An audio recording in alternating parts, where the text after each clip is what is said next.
નમસ્કાર ડ્રાઈવર મિત્રો, નમસ્કાર.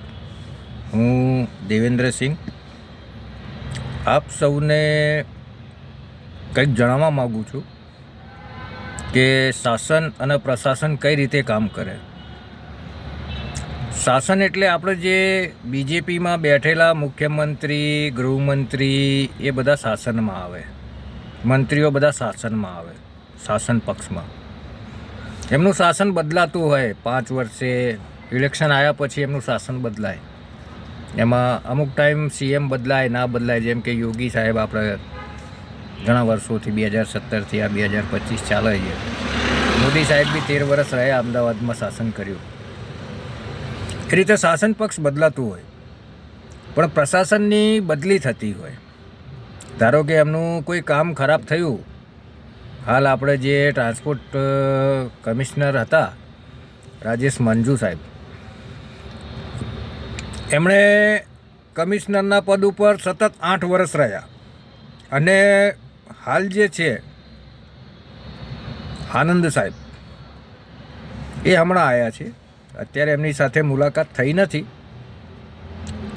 પણ કહેવાનો મતલબ કે ડ્રાઈવરો જે રીતે હેરાન છે, આ જે રાજેશ મંજુ સાહેબ જે 8 વર્ષ રહ્યા અને ઓલા ઉબેરને મજબૂત કરીને ગયા, એ પ્રશાસનનું કામ છે. એટલે આપણે શાસન ઉપર બ્લેમ કે ક્લેમ ના કરાય. શાસન કામ કરે વોટ ઉપર અને પ્રશાસન કામ કરે નોટ ઉપર. વોટ અને નોટ બંને ચાલે. એટલે આપણે છે ને, પ્રશાસન તો ક્યારે કામ કરે કે જ્યારે શાસન એમની જોડે કોઈ માંગણી કરે તો એ માંગણીને પૂરું કરવાનું કામ પ્રશાસનનું છે. એક પ્રશાસન એટલે પોલીસ થઈ ગઈ, પછી આ રેલવે થઈ ગયું, ટ્રાન્સપોર્ટ ડિપાર્ટમેન્ટમાં મોટર વ્હીકલ ડિપાર્ટમેન્ટ થઈ ગયું. એમાં બી અલગ અલગ બધા હોદ્દા ઉપર હોય, આઈએસ અધિકારીઓ હોય મોટા હોદ્દા ઉપર. એટલે ટૂંકમાં શાસન છે પ્રશાસન પાસેથી માંગણી કરે, અને એ માંગણી સંતોષાય તો આગળ આપણું કામ થાય. મૂળ મુદ્દો એ જ છે કે શાસન અને પ્રશાસન એ એમનું કામ કરતા હોય. આપણે સંગઠનથી કામ કરીએ, એટલે વોટ બેંકથી આપણે કામ કરીએ તો આપણું કામ સફળ થાય. બાકી પ્રશાસનના જોરે આપણે ધારીએ કે આપણે કંઈ કામ કરાવવા જઈએ તો ત્યાં કામ ના થાય. પ્રશાસનને બી શાસન જ ઓર્ડર કરતું હોય દરેક કામમાં, ત્યારે કામ થતા હોય. બાકી પ્રશાસન એમની જાતે તમે એમને ડાયરેક્ટ રજૂઆત કરો તો પ્રશાસન કામ ના કરે. જ્યાં સુધી શાસનનો ઓર્ડર ના થાય ત્યાં સુધી પ્રશાસન કામ ના કરે.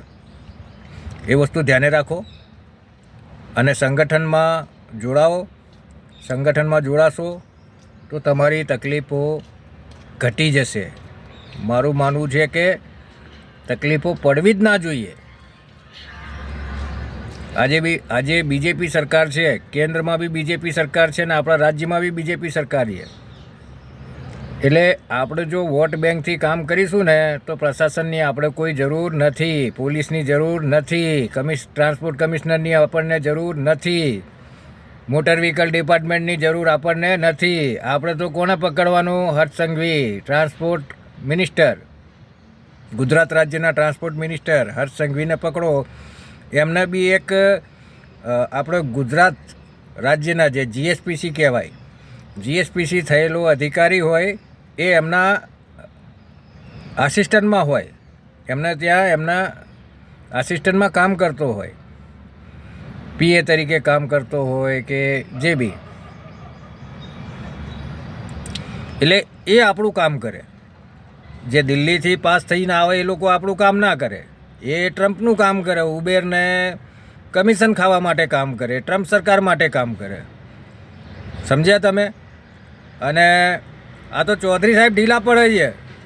બાકી હું ચૌધરી સાહેબની સીટ ઉપર બેઠો હોત ને તો અત્યાર સુધી દિલ્હીની ગાદી ગજવી નાખી હોય ને પેલા ટ્રમ્પની ગાદી ગજવી નાખીને ઉબેરને તો આમ ચપટી વગાડતા ગુજરાતમાંથી આઉટ કર્યો હોય. શું ચૌધરી સાહેબ ઢીલા પડે છે? બાકી હું ઢીલો ના પડું યાર. આપણું કામ જ એવું છે. આપણું આમ કમાન છટકા ને એટલે સીધો નિશાના પર જ જવું જોઈએ. આપણું કામ એવું. બાકી આ બીક તો કોની બતાવે છે? સરકારની, શાસન પ્રશાસનની બીક. શાસન પ્રશાસન તો અમે ઉતરીએ ને એના માટેની વ્યવસ્થા બી શાસન પ્રશાસનને કરવી પડે છે. ગટર લાઇનની વ્યવસ્થા કોણ કરે?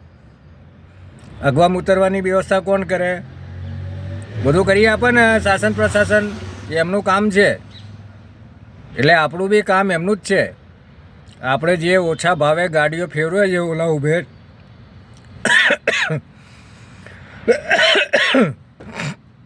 એનો ભાવ નક્કી કરવાનું બી કામ શાસન પ્રશાસનનું જ છે. એટલે ભાઈઓ, સંગઠનમાં જોડાઓ તો બધા કામ થશે.